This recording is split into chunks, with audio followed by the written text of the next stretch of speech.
하나님 앞에 나오신 여러분 모두를 좋으신 우리 주님의 이름으로 환영합니다. 이제 다 함께 묵도 드리심으로 4월 18일 주일 예배를 하나님 앞에 올려드리겠습니다.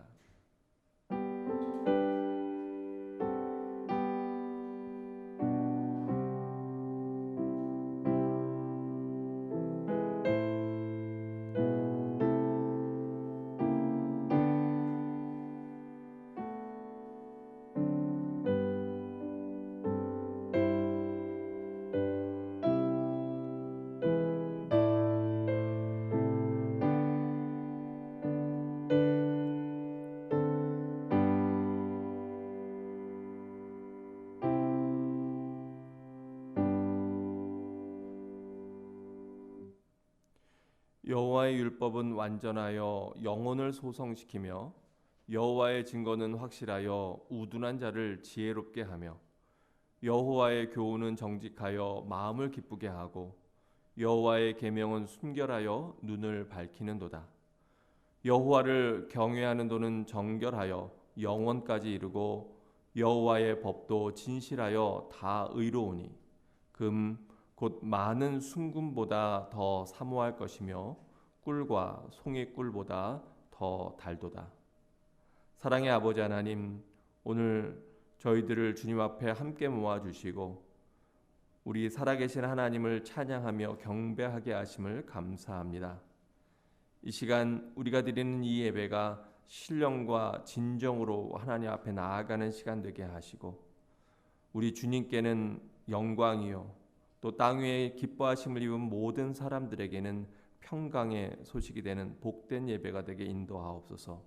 축복하며 예수님의 이름으로 기도합니다. 아멘.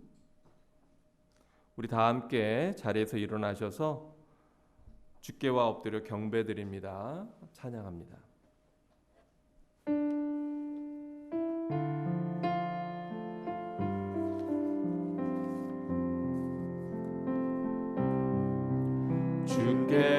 주께와 엎드려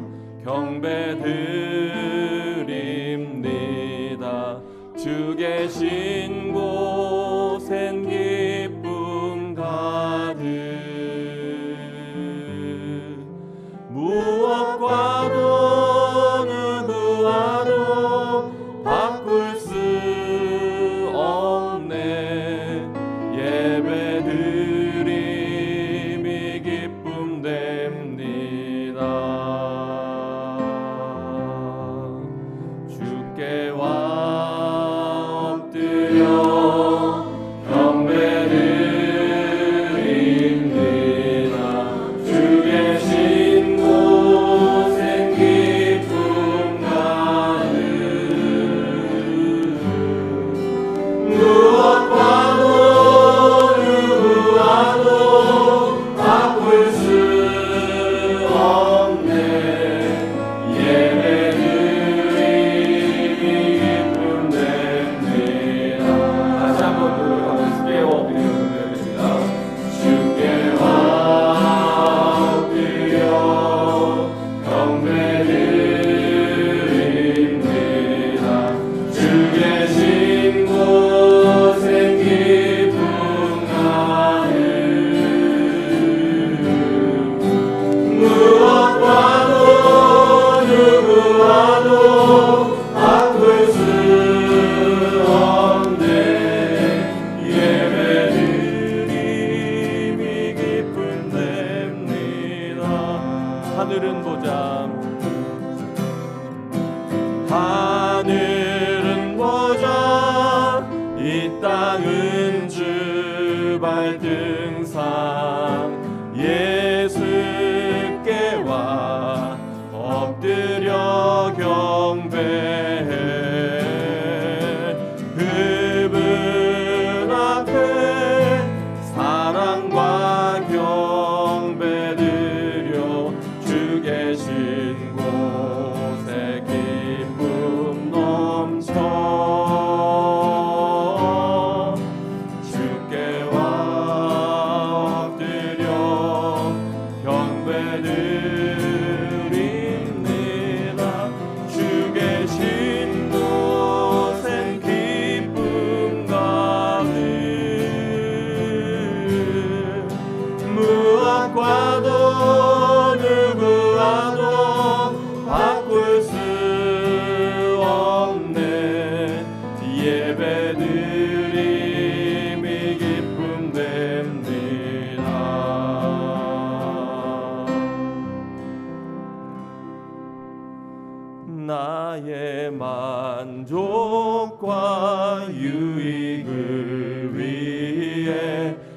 가지려 했던 세상 일들 이젠 모두 다 해로 여기고 주님을 위해 다 버리네. 내 안에 가장 귀한 것 주님을 알미라. 모든 것 되시며 의와 기쁨 되신 주 사랑합니다.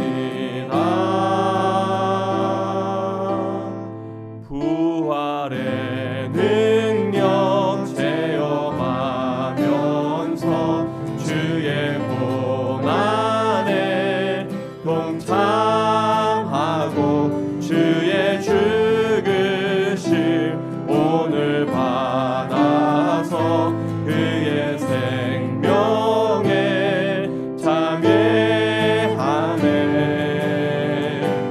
내 안에 가장 귀한 것 주님을 알미라.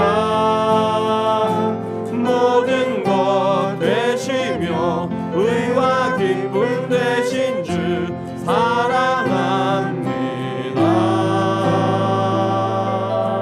내 안에 가장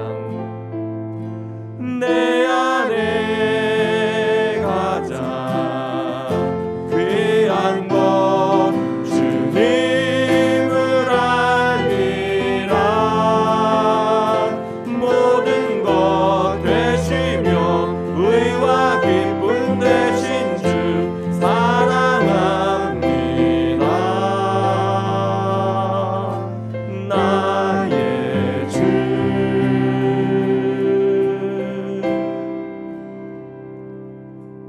우리 조금 전에 찬양을 통해서 내 안에 가장 귀한 것 바로 우리 주님을 아는 것이라고 그렇게 고백했는데, 이 시간 예배를 통하여 주님 앞에 진심으로 나아가고자 하는 우리 사랑하는 성도들 모두 주님 앞에 초청합니다.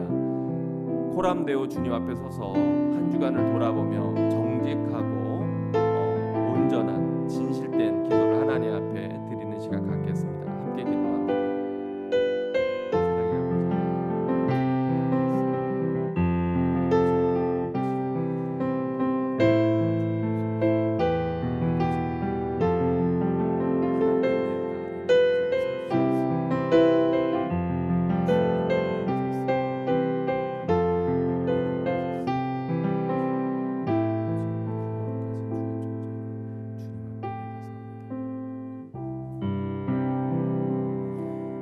나의 만족과 유익을 위해 가지려 했던 세상 일들 이젠 모두 다 해로 여기고 주님을 위해 다 버리네.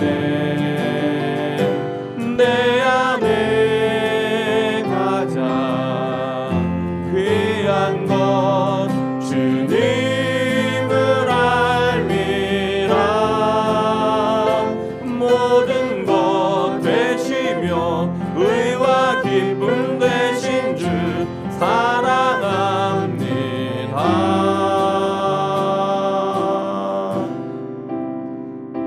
부활의 능력 체험하면서 주의 고난에 동참하고 주의 죽으심 오늘 받아서 그의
자리에 앉아주시기 바랍니다. 이 시간에 안영건 집사님 나오셔서 우리를 대표해서 하나님 앞에 기도 드리시겠습니다.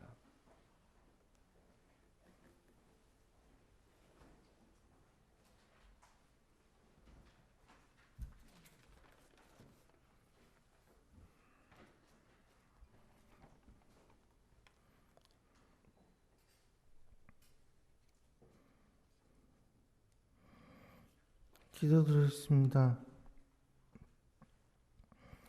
하나님 아버지, 저희 라이프 교회를 위해서 기도합니다. 저희 라이프 교회가 부흥될 수 있도록 인도하여 주시옵소서. 성도들 한 사람 한 사람마다 예수 그리스도를 마음에 심어 하나님께 예배드리며 기도할 수 있도록 인도하여 주시옵소서. 항상 말씀을 묵상하며 포기하지 않는 믿음으로 순수한 자세로 하나님을 바라볼 수 있도록 인도하여 주시옵소서. 이 세상 아직 예수를 믿지 않은 사람들을 전도에 미련한 것으로 전도할 수 있도록 인도하여 주시옵소서. 성도들 한 사람 한 사람마다 예수를 믿는 불타는 마음을 허락하여 주시옵소서. 사명이 무엇인지 분명히 깨달아 주를 위해 헌신할 수 있도록 인도하여 주시옵소서. 세계 복음화의 목표를 깨달아 알아 우리 라이프 교회가 그곳을 향해 움직일 수 있도록 인도하여 주시옵소서. 우리의 죄를 깨닫고 회개하며 예수 그리스도를 향하여 순복하며 나아갈 수 있도록 인도하여 주시옵소서. 어두운 세상을 밝게 하기 위하여 항상 말씀과 기도로 그들을 향해 나아갈 수 있도록 인도하여 주시옵소서. 예수님의 이름으로 기도드렸습니다. 아멘.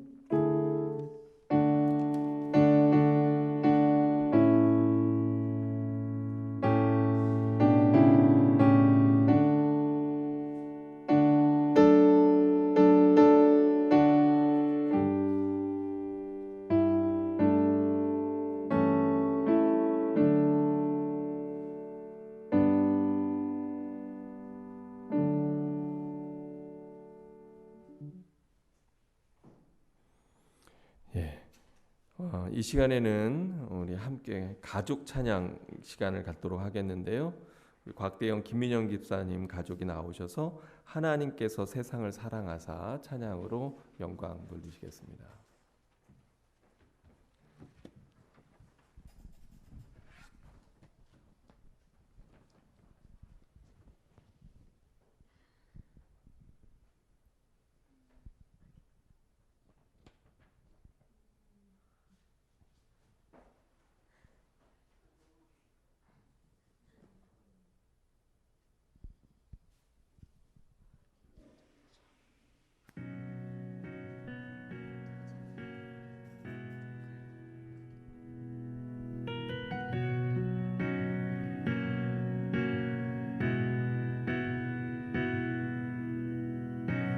하늘보다 높으신 주 사랑, 바다보다 넓으신 주 사랑, 나를 향한 크고 높으신 사랑, 헛되고 헛된 그 모든 것 내게서 멀리 거두셨네. 나의 수치 찬양되었네. 하늘보다 높으신 주 사랑, 바다보다 넓으신 주 사랑, 나를 향한 크고 높으신 사랑, 헛되고 헛된 그 모든 것 내게서 멀리 거두셨네. 나의 수치 찬양되었네. 영원히 감사드리리 주님의 그 은혜, 날 찾아주신 그 사랑, 오 주님 내 전부 사랑해요, 경배해요. 나 주 위에 살리 영원토록 신실하신 주 사랑을 전하리. 하늘보다 높으신 주 사랑, 바다보다 넓으신 주 사랑, 나를 향한 크고 높으신 사랑, 헛되고 헛된 그 모든 것 내게서 멀리 거두셨네. 나의 수치 찬양되었네. 영원히 감사드리리 주님의 그 은혜. 날 찾아주신 그 사랑, 오 주님 내 전부. 사랑해요 경배해요 나 주 위에 살리. 영원토록 신실하신 주 사랑을 전하리.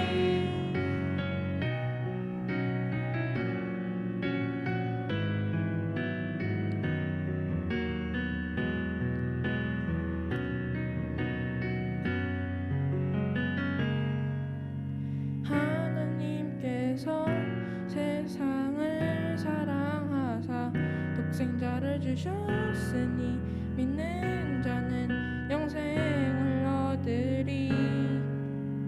하나님께서 세상을 사랑하사 독생자를 주셨으니 믿는 자는 영생을 얻으리. 하나님께서 세상을 사랑하사 독생자를 주셨으니 믿는 자는 영생을 얻으리. 하나님께서 세상을 사랑하사 독생자를 주셨으니 믿는 자는 영생을 얻으리. 난 믿네 난 믿네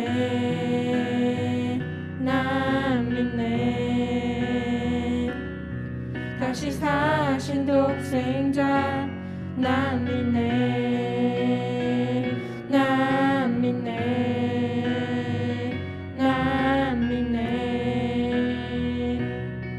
다시 사신 독생자 난 믿네. 하나님께서 세상을 사랑하사 독생자를 주셨으니 믿는 자는 다시 사신 독생자 난 믿네. 하나님께서 세상을 사랑하사 독생자를 주셨으니 믿는 자는 다시 사신 독생자 난 믿네.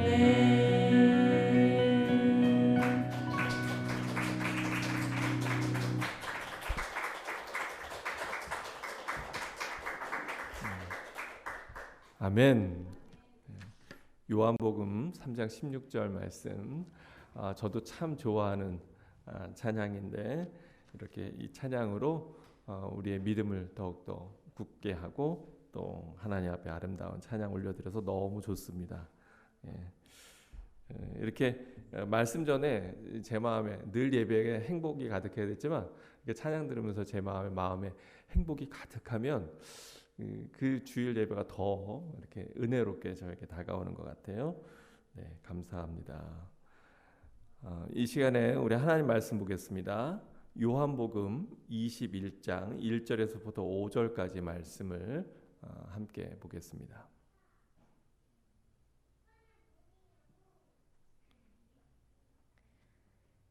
그 후에 예수께서 디베랴 호수에서 또 제자들에게 자기를 나타내신 일은 이러하니라. 시몬 베드로와 디두모라 하는 도마와 갈릴리 가나 사람 나다나엘과 세베대의 아들들과 또 다른 제자 둘이 함께 있더니 시몬 베드로가 나는 물고기 잡으러 가노라 하니 그들이 우리도 함께 가겠다 하고 나가서 배에 올랐으나 그날 밤에 아무것도 잡지 못하였더니 날이 새어갈 때에 예수께서 바닷가에 서셨으나 제자들이 예수이신 줄 알지 못하는지라. 예수께서 이르시되 얘들아 너희에게 고기가 있느냐 대답하되 없나이다. 아멘. 아멘. 할렐루야. 네. 오늘 제목이 조금 낯설죠. 너희에게 고기가 있느냐. 여기서 고기는 그냥 고기가 아니라 영어 제목을 보면 물고기. 여러분 댁에 물고기가 있습니까? 오늘 우리가 본 이 요한복음 21장 말씀은 우리에게 또 특별한 의미를 가져다 줍니다. 왜 그러냐면 여러분이 요한복음을 쭉 읽다 보면 요한복음 20장에서 마치 이 요한복음의 그 글이 그 책이 다 끝나는 것처럼 우리에게 그 느낌을 줍니다. 왜냐하면 요한복음 20장에 보면 예수님께서 부활하시는 것이 나타나고요. 그리고 또 막달라 마리아에게 나타나시고 제자들에게 나타나시고 도마가 의심하는 도마에게 내 손가락을 보고 또 내 옆구리의 창자국을 보고 믿음 없는 자가 되지 말고 믿음 있는 자가 되라. 그리고 맨 마지막에 그 끝에 이 책을 기록한 목적에 대해서 이야기하고 있어요. 그래서 오직 이것을 기록함은 너희로 예수께서 하나님의 아들 그리스도이심을 뭐하게 하려고? 믿게 하려고 내가 이 책을 또 너희가 그것을 믿고 그 이름으로 힘입어 생명을 얻게 하려 함이니라. 그리고 이 요한복음을 쓴 목적까지 다 덧붙이고 있습니다. 그래서 이제는 요한복음이 끝나고 우리가 사도행전으로 넘어가야 될 것 같거든요, 느낌이. 그런데 오늘 21장이 시작돼요. 그러니까 이 글을 썼던 요한이 뭔가 이 요한복음을 마무리하면서 우리에게 꼭 전하고 싶은 이야기가 있었다고 하는 거예요. 우리 느낌에는 예수님 부활하시고 예수님께서 당부까지 하시고 그러면 이제 다 끝난 것 같잖아요.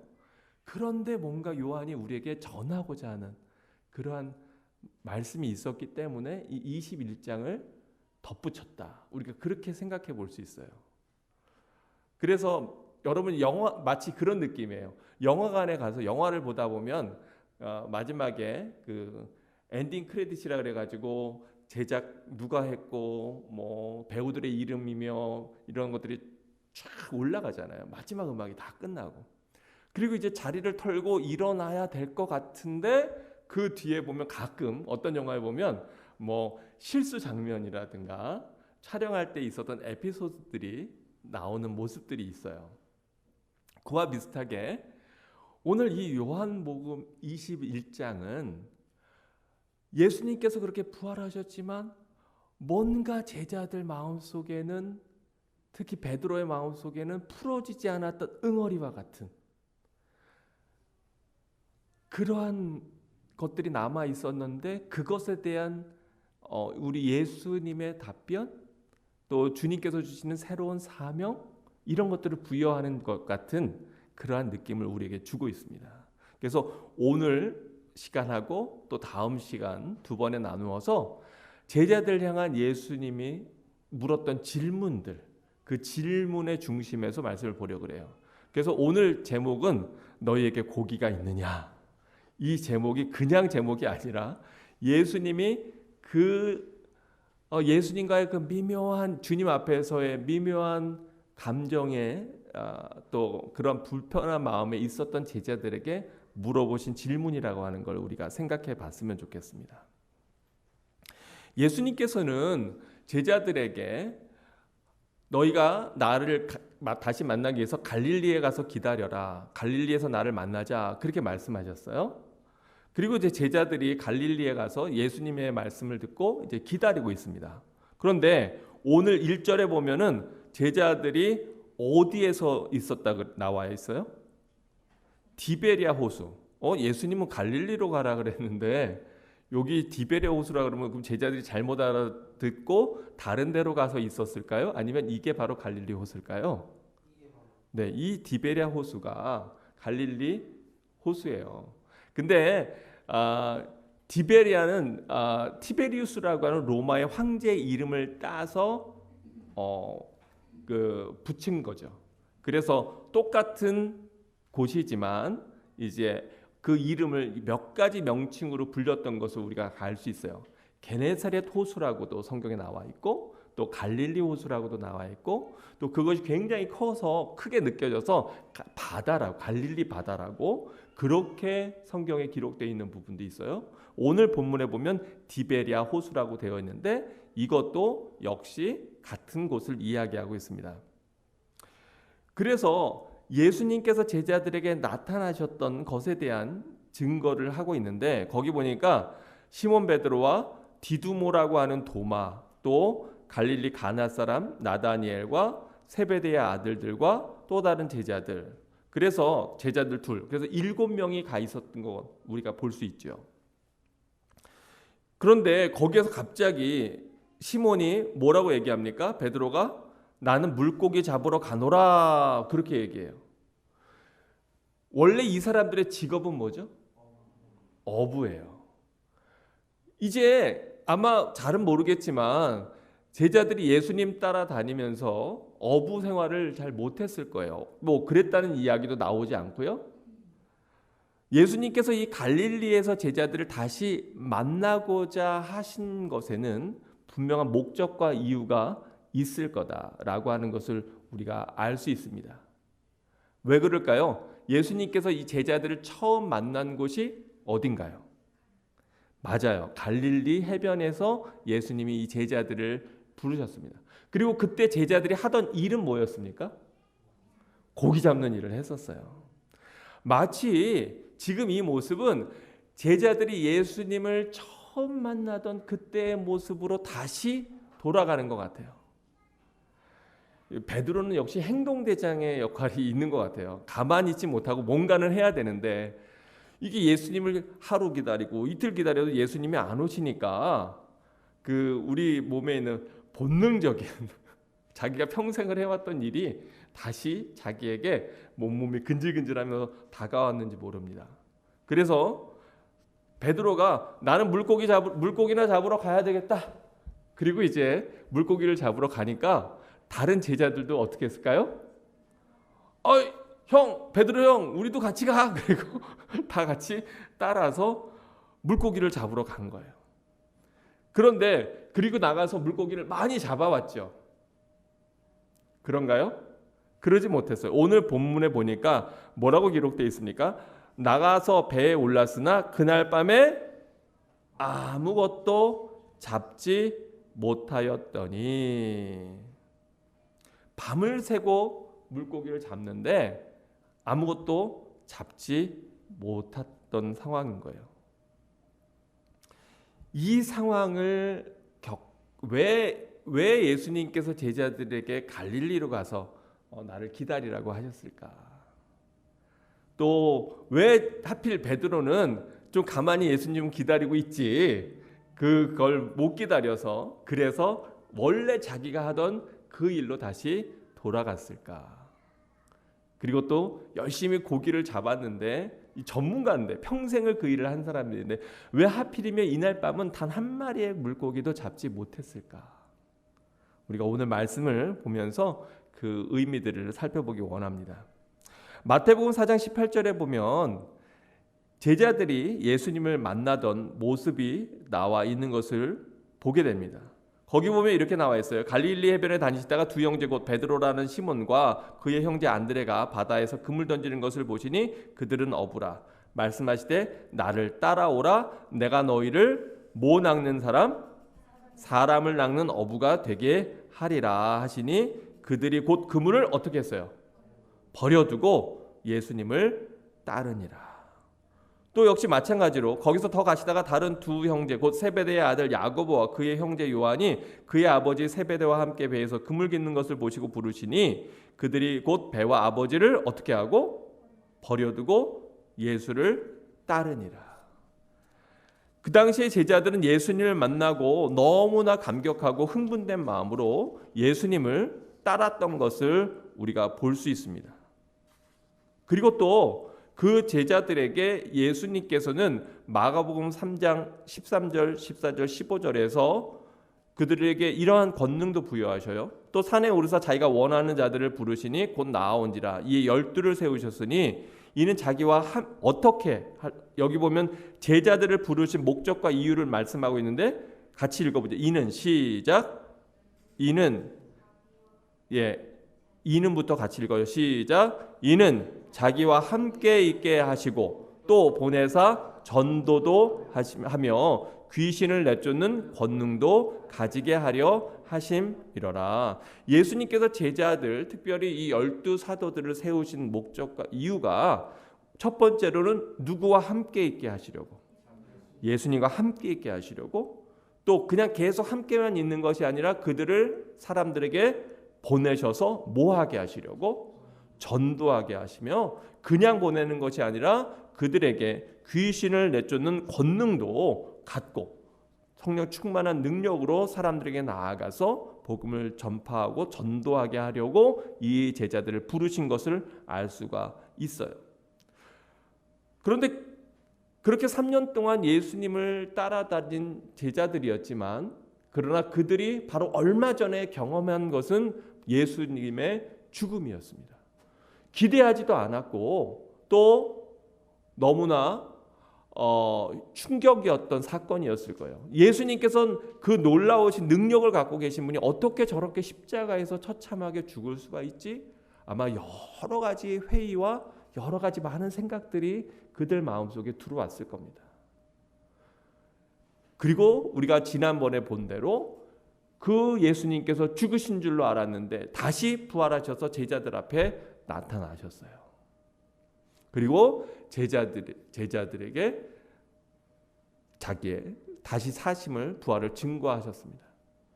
어떻게 보면 지금 제자들은 어디로 나아가야 될지 그 갈 방향을 잃어버린 사람들과 같아요. 이제 우리가 뭘 어떻게 해야 되지? 왜요? 예전에 예수님을 따를 때는 저마다 자기들의 인간적인 욕심이 있었습니다. 그 욕심을 채우기 위해서 예수님을 따랐던 것을 우리는 성경을 통해서 계속 볼 수 있어요. 베드로가 주는 그리스도시요 살아계신 하나님입니다 라고 고백을 하기도 했었고, 또 마태복음 10장에 보면은 예수님이 제자들을 파송하셨을 때 그들이 가서 복음을 증거하며 귀신들을 내쫓고 그냥 흥분된 마음으로, 그리고 예수님에게 귀신도 우리의 명령에 순종하더라고, 그리고 막 보고를 한 적도 있었고, 3년 동안 예수님을 따라다니며 많은 추억들이 있었습니다. 그럼에도 불구하고 예수님이 잡히시기 바로 얼마 전까지도 그들은 네가 크냐 내가 크냐, 그리고 예수님이 예루살렘 입성을 환호하고 기뻐하고 즐거워하면서 저마다의 각자의 자기의 바램과 자기의 소망, 또 자기 예수님을 따르는 저마다의 다른 목적과 목표들이 있었을 거예요. 그런데 이제는 그 자기들이 기대했던, 자기들이 바랬던 것들이 다 무너져 버렸어요. 이제 뭘 해야 되지? 내가 뭘 어떻게 해야 되지?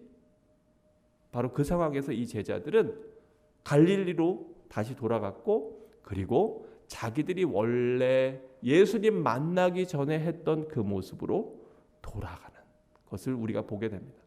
여러분들은 어떠신가요? 여러분들은 그런 경험들 혹시 갖고 계시지는 않습니까?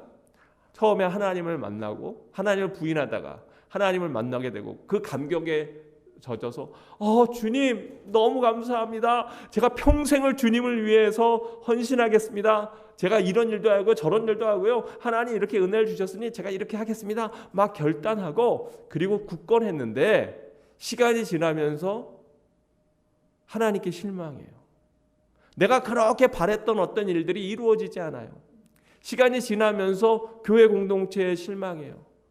교회는 다 천사들만 있는 줄 알았는데 알고 보니까 꼭 그렇지도 않고, 목사님은 정말 하나님의 대리자인 줄 알았는데 알고 보니 목사님도 흠도 많고 부족함도 많고, 여러 가지 교회에서 일들을 감당하거나 또 때로는 이제는 내가 나가서 복음을 전하면 사람들이 다 뒤집어지리라 이렇게 생각하고 나가서 전해보니 오히려 그 사람들에게 조소와 또 여러 가지 날카로운 그러한 비판들을 받게 되면서 점점 마음이 상해지는 여러분들을 발견한 적은 없으십니까? 이런 일 저런 일로 지쳐서 다시 예전의 내 모습, 예전의 내 생활로 돌아가는 거지. 차라리 돈이나 버는 게 낫겠다. 그냥 옛날처럼 그냥 내가 원하던 대로 사는 게 낫겠다. 주님에 대한 믿음은 있지만, 부활한 주님은 내가 만났지만 주님을 내가 버리지는 않겠지만, 그러나 주님을 따르고 쫓는다고 하는 것, 내가 모든 것 다 뒤로 하고 내버려 두고 주님을 따른다고 하는 것, 그게 뭐 그렇게 나에게 큰 의미가 있나? 혹시 제자들은 이런 마음 가운데, 실패감 가운데 있지는 않았을까? 그리고 그렇게 열심히 그물을 밤새 던졌지만 아무것도 길어 올리지 못하는 바로 그때 예수님께서 제자들에게 물어보십니다. 오늘 우리가 읽은 본문 말씀에 5절에 보니까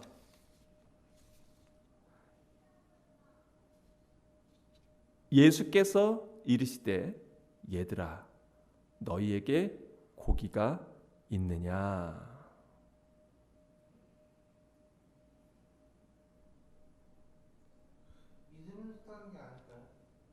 네, 더 말씀을 나아가 볼게요.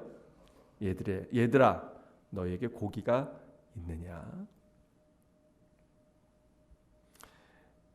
이 제자들은 뭐 하러 나갔어요? 고기 잡으러 나갔어요. 그런데 밤새도록 전문가들인데 고기를 한 마리도 못 잡았어요. 근데 날이 새어갈 때 예수님께서 바닷가에 서셨지만 제자들이 그분이 예수님인 줄 알았어요? 몰랐어요? 몰랐어요. 지금 뭐 하느라 바빠서, 고기 잡느라 바빠서 주님이 함께 계신데도, 저 바닷가에서 물끄러미 열심히 고기 잡고 있는 그 제자들을 바라보고 계신데도 제자들은 예수님이 자기들과 함께 있는 줄 몰랐어요.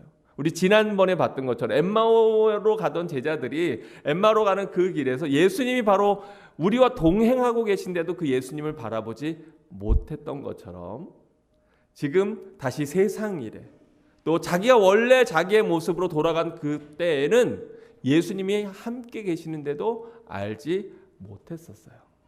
그런데 예수님께서 얘들아 너에게 고기가 있느냐 이렇게 대답하시는 바로 그 순간 어떤 생각이 났을까요?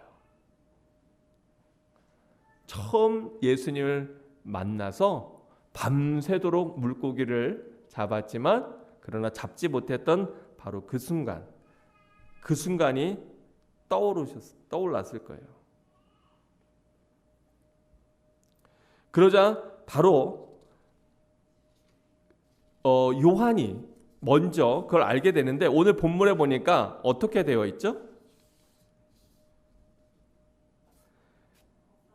네, 오늘 본문에 보면 예수님께서 7절에 보니까 예수님께서 살아가시는 그 제자가 베드로에게 이르되 주님이시라 하니 시몬 베드로가 벗고 있다가 주님이라 하는 말을 듣고 겉옷을 두른 후에 어디로 뛰어내렸어요? 바다로 뛰어내렸어요. 왜 이 상황이 제자들에게 특별한 의미를 주었을까? 우리가 잘 알고 있는 것처럼 베드로가 똑같이 그렇게 밤새도록 물고기를 잡았던 그날, 예수님을 만났던 바로 그날, 베드로는 헛손질을 하고 돌아오게 되잖아요.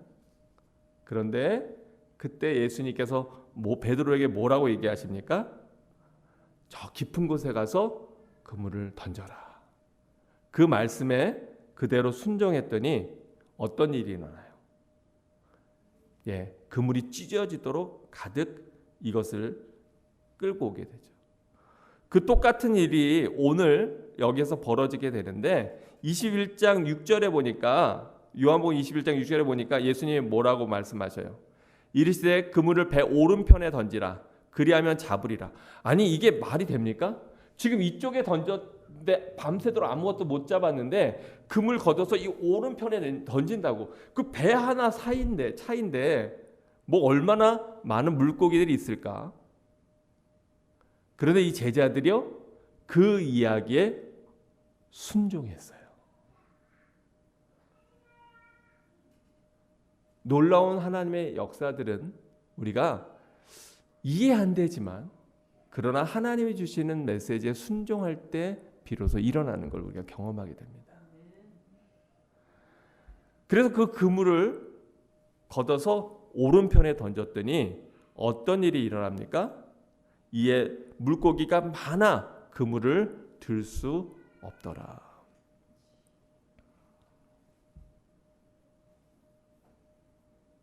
누가복음 5장 3절부터의 말씀이 바로 이 장면을 이 제자들의 그대로 다시 한번 상기시켜 줍니다.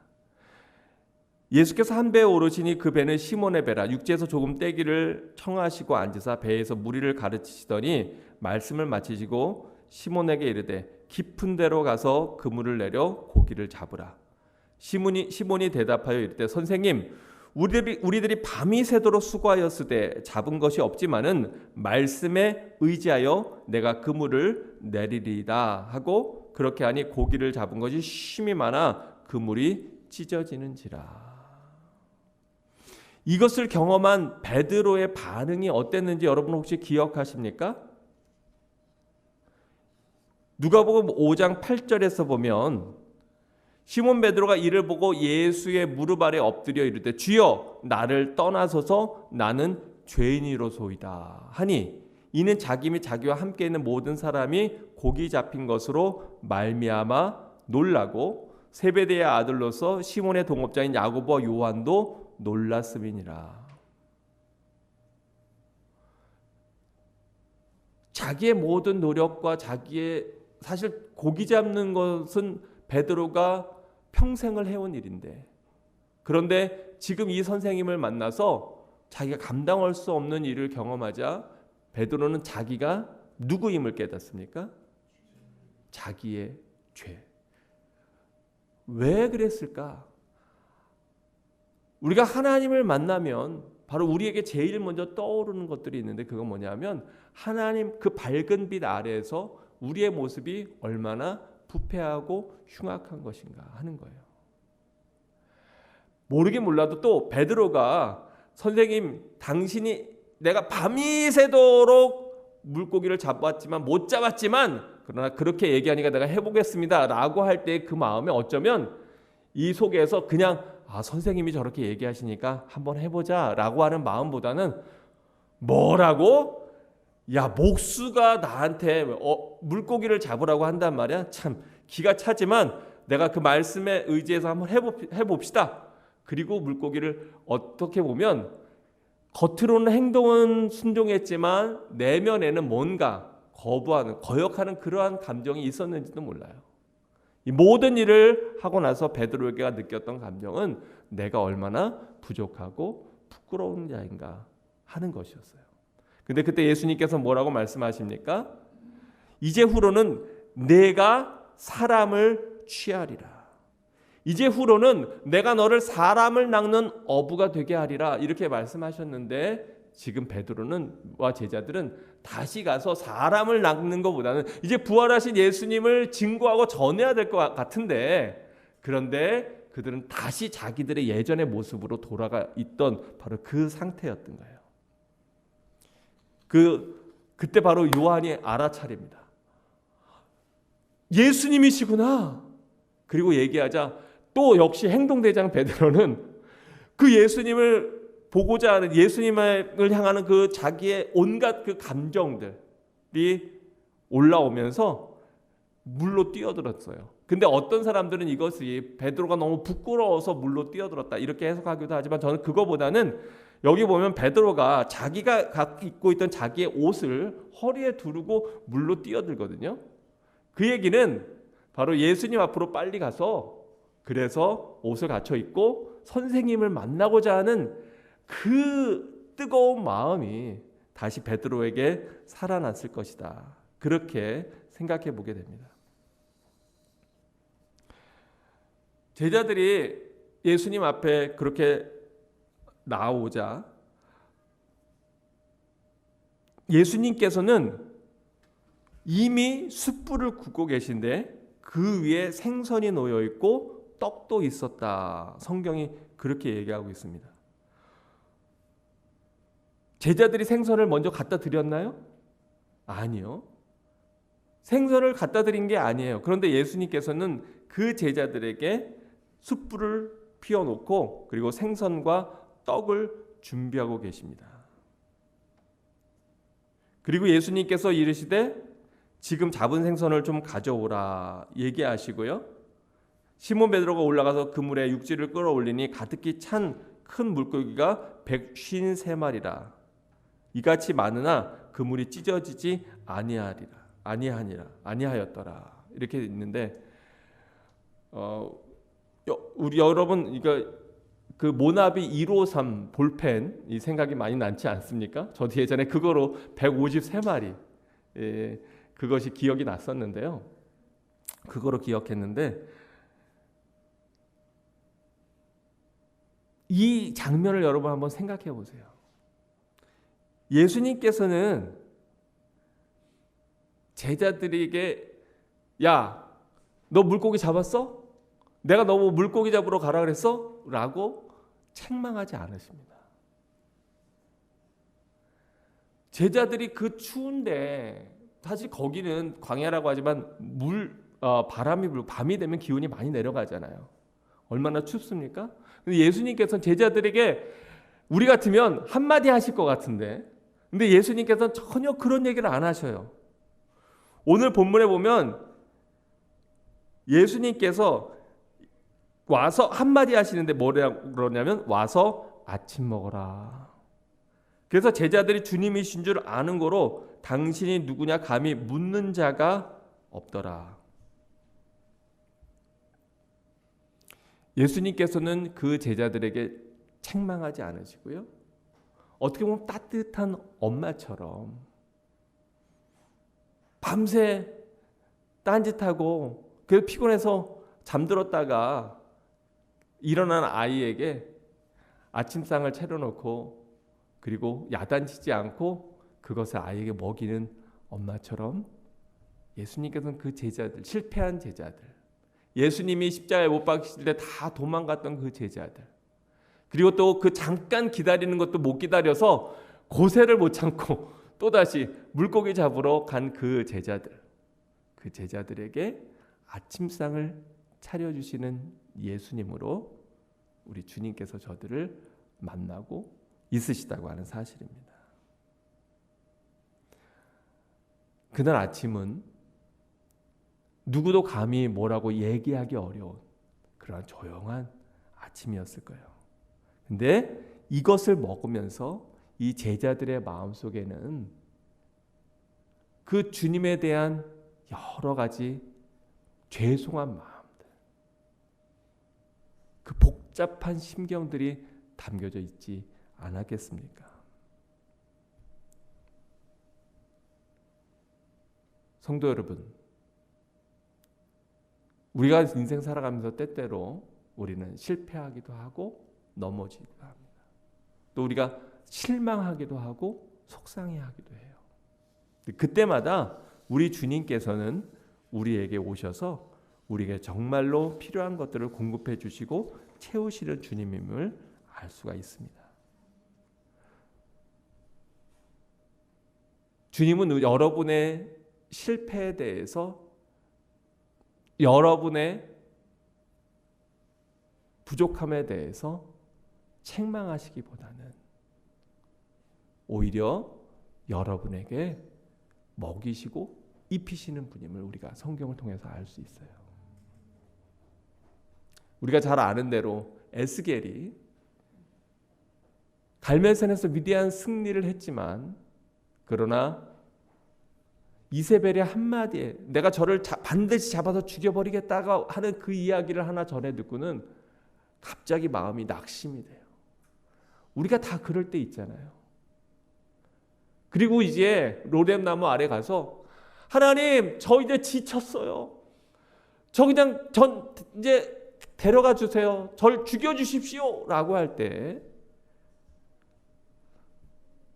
하나님께서는 엘리야를 책망하지 않으시고 그리고 까마귀를 통해서 그에게 먹을 양식을 주시고 또 물가로 인도하셔서 그에게 음료를 제공하시는 것을 우리가 알 수 있습니다. 하나님께서는 가나의 혼인잔치에서 바로 그 부족한 포도주가 떨어진 그때에 왜 이렇게 포도주를 조금밖에 준비하지 않았냐고 야단치지 아니하시고 그리고 우리 예수님께서 그 잔치에 필요한 부족한 부분을 채워주세요.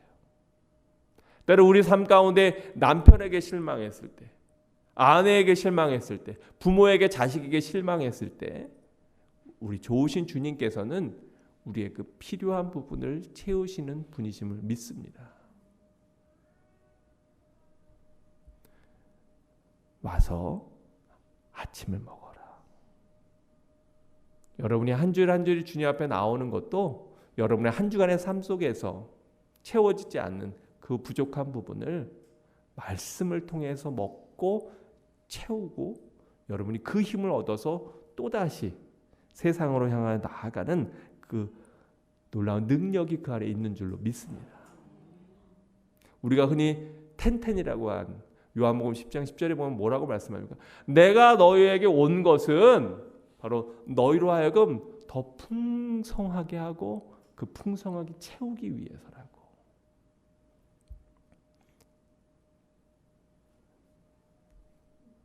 여러분 오늘 이 물고기, 너에게 물고기가 있느냐? 너에게 고기가 있느냐라고 하는 이 질문을 예수님께서는 어떻게 얘기하셨을 것 같아요? 야! 니네 밤새도록 물고기 하나도 못 잡았지? 내가 그럴 줄 알았어. 이런 마음으로 예수님께서 말씀하셨을까요? 저에게 들려오는 이 오늘 본문의 말씀은 너희에게 물고기가 있느냐? 근데 이 원문의 본문은 보면 더 이게 우리에게 다가오는데요. 여기 오늘 본문에 보면 얘들아라고 부르고 계시잖아요. 근데 이 얘들아라고 부르는 이것은 부모가 자식을 부를 때 부르는 이야기입니다.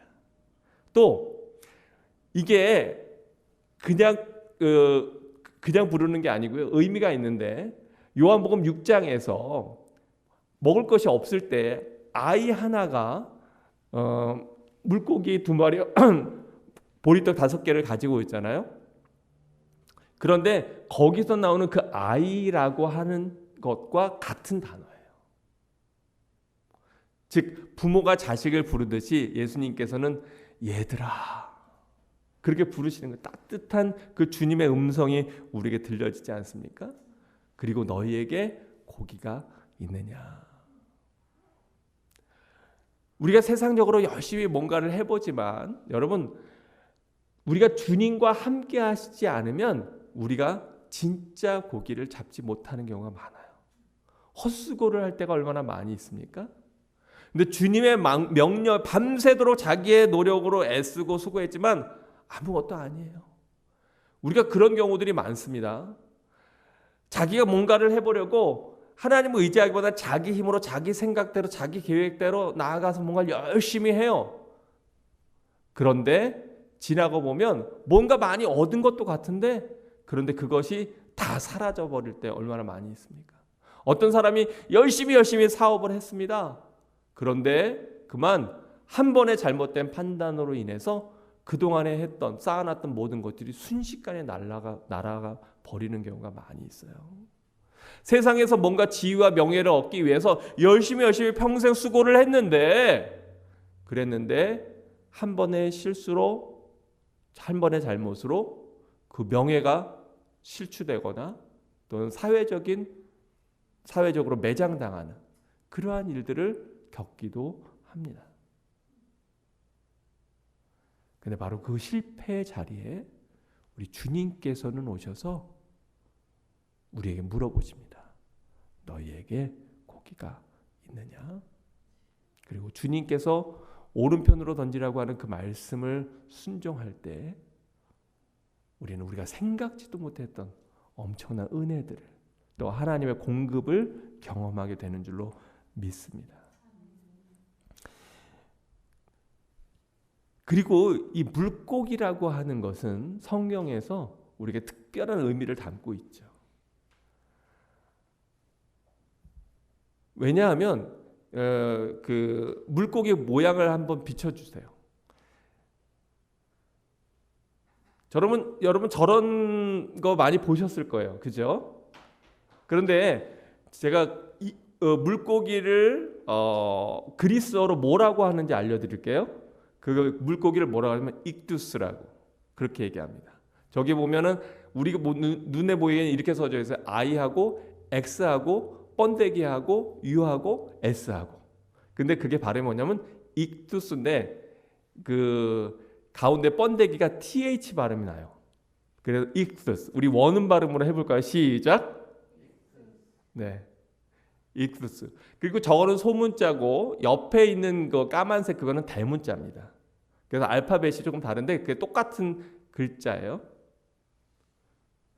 거기에 영어로 붙여놨는데 근데 이 익두스가 그냥 왜 교회에서 특별한 의미를 갖고 있냐면 이 익두스의 약자를 풀어보면 이렇게 되어 있습니다.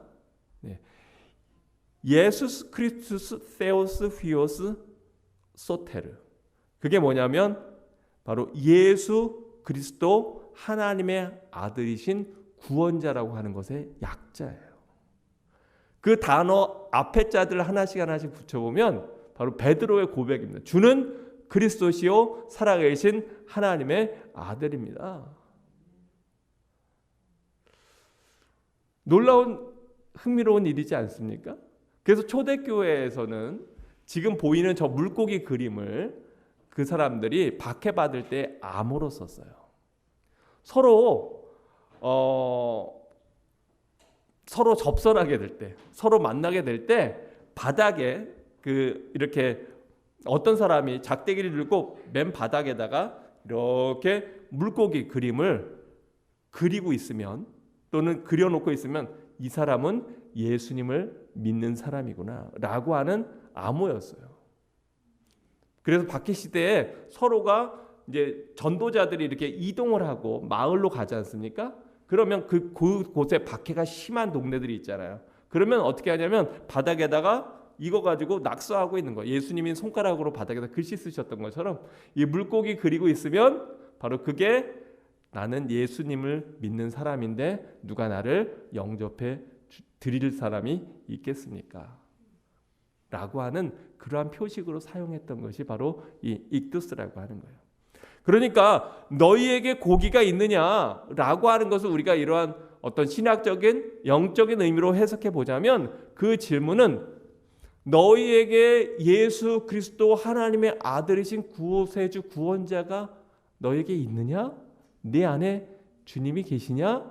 라고 하는 질문으로도 우리가 해석해 볼 수 있는 내용인 거죠.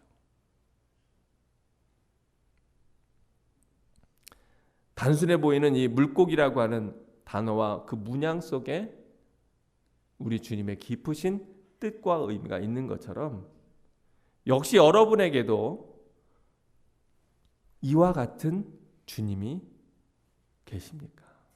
아마 이걸 보면서 그 제자들에게는 다시 자기들이 해야 될 일이 무엇인지 생각했을 거예요. 내가 해야 할 일은 사람을 낚는 어부가 되는 일이구나. 여러분의 직업이 무엇이든지 어떤 일이든지 간에 우리 믿는 자들에게는 소명이 있습니다. 그 소명은 바로 복음을 증거하고 전하는 증인된 삶을 사는 일이에요. 직업이라고 하는 것을 우리가 또 다른 말로 보케이션이라고 그러는데 보케이션의 또 다른 의미가 뭐죠? 바로 그게 소명이라는 거예요. 여러분이 어디에서 무슨 일을 하건 그 일을 하는 것은 여러분이 돈을 벌기 위함은 두 번째 목적입니다. 그 첫 번째 목적은 사람을 만나고 그 사람들에게 그리스도를 증거하고 전하고 그리고 그 안에서 내가 그리스도의 향기로 그리스도의 편지로 나타내기 위함이에요. 우리가 가정을 이루는 것도 인간적인 행복을 위해서뿐만이 아니라 바로 그 가정을 통해서 그리스도의 향기를 나타내고 그리스도의 편지로 서로 상대방에게 보여주기 위함입니다. 바로 그 예수 그리스도 그분이 여러분과 함께 계십니까? 스위스 철학자 칼 틸티는 이렇게 얘기했는데요. 인생의 최대의 행복은 하나님 가까이 있는 것이다. 그리고 인생 최대의 날은 자신의 사명을 깨닫는 날이다. 우리 삶이 정말 아름다워지려면요. 자기의 사명이 무엇인지를 알고 그 사명대로 살 때 그 사람은 정말 아름다운 삶을 살게 되는 겁니다. 근데 자기의 사명이 뭔지를 알려면 자기가 누구인지 알아야 돼요. 자기 정체성에 대한 분명한 발견을 해야 돼요. 우리가 하나님을 알고 하나님을 만나고 예수 그리스도를 알게 되고 나서 우리가 깨닫게 되는 건 뭐냐면 바로 내가 누구인가 라고 하는 거예요. 이 제자들은 어부였지만 그러나 그들이 하나님 예수 그리스도를 만났을 때 더 이상 그들은 물고기 잡는 어부가 아니라 똑같은 어부이지만 사람을 낚는 그리스도의 복음을 증거하고 전하는 어부가 되었던 것처럼 여러분의 직업과 일은 똑같을지 모르지만 정말로 여러분이 만난 예수님을 만났다면 그러면 여러분의 소명은 달라져 있을 겁니다. 그 소명대로 살아갈 때 여러분의 진정한 행복과 감사와 기쁨과 의미가 있는 거예요. 여러분, 이번 한 주간도 세상에 나가서 여러분은 또 어떻게 보면 전투적인 그러한 시간들을 보내야 될지 모릅니다. 근데 그때 잊지 마세요. 주님과 함께 하시지 않으면 여러분이 애쓰고 수고한 모든 것이 nothing이 되는 것이고 주님과 함께하면 여러분에게 풍성함, 진정한 풍성함이 주어진다고 하는 사실이에요. 그것이 바로 오늘 이 주일을 통해서 주님께서 우리에게 물어보시는 질문인지 모릅니다. 너희에게 고기가 있느냐? 너희에게 예수 그리스도 하나님의 아들이신 구세주가 있느냐? 그 주님과 동행하는 여러분 모두가 되시기를 주님의 이름으로 축원합니다. 기도하겠습니다.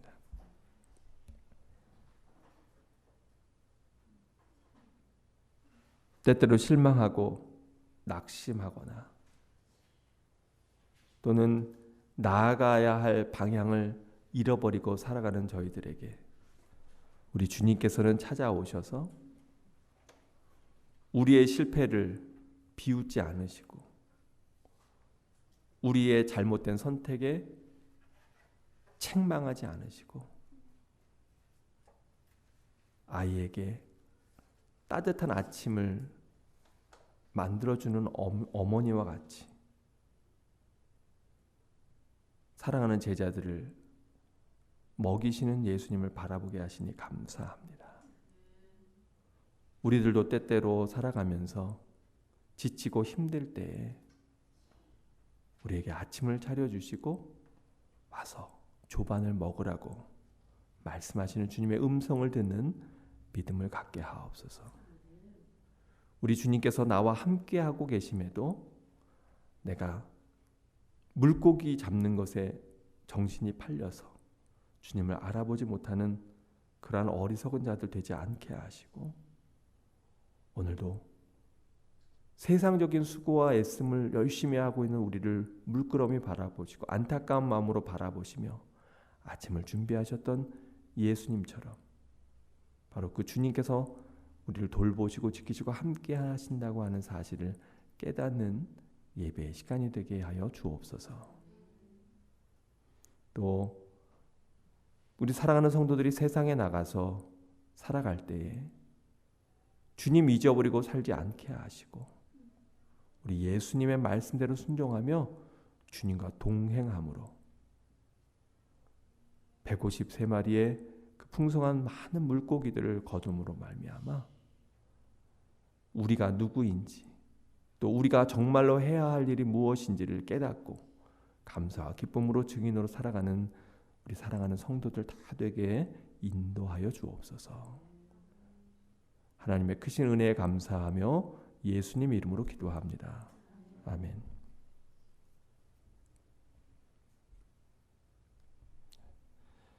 우리 이 시간에는 함께 기쁨으로 찬양하기 원합니다. 우리 나주의 믿음 갖고 함께 찬양하겠습니다.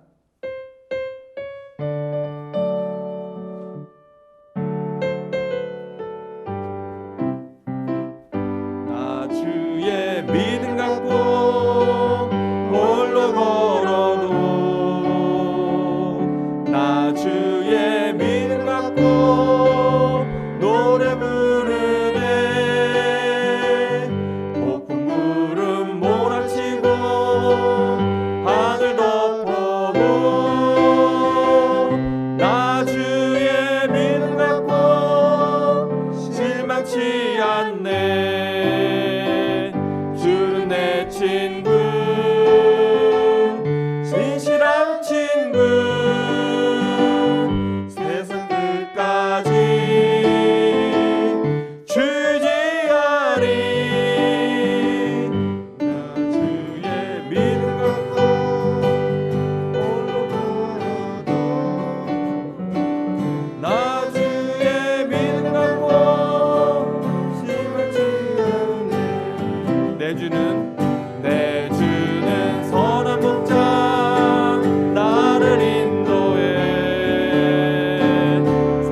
이번 주 화요일부터는 저희가 하박국서를 함께 보려고 합니다. 화요일 저녁에 우리가 줌 미팅으로 함께 성경 말씀과 함께 보는데 하박국서 1장부터 시작하는데 미리 읽고 준비해 오시면 좋겠습니다. 이 시간 다 함께 자리에서 일어나셔서 우리 주 하나님 독생자 예수 부활의 주님을 기뻐하고 찬양하며 오늘 예배를 마치겠습니다.